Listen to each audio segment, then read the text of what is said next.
No tiež sa čudujú a pýtujú sa, že vlastne kto a za čo.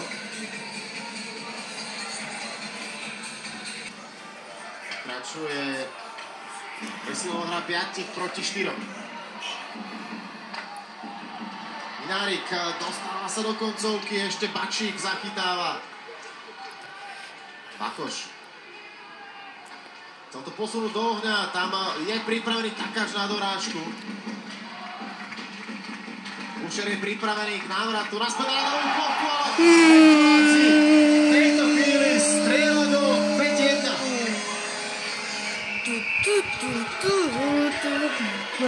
Neviem, či tam prišiel ešte nejakému teču alebo nie.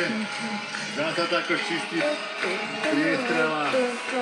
A je to taká bodka na vydaným zápasom pre Slovan Bratislava. Teraz si hrá Jakuba Minárika, tak možno ešte on dokázal ten puk usmerniť za brankára Hrakovinu. Poďme sa na to ešte raz pozrieť v každom prípade.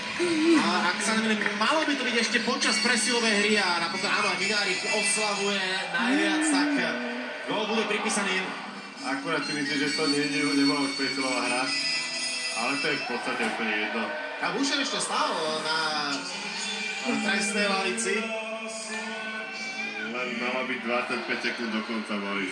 No tak už to pozeral z trestnej lavice, už sa ma nechcel ísť naspäť asi Galat. Ale ani sa mu nečudujem, lebo Bystrica nepodala dobrý výkon.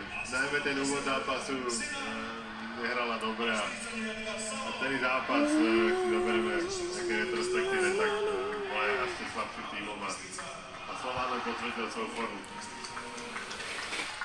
Slovan potvrdil formu a pripisuje si ďalšie víťazstvo rok 2025.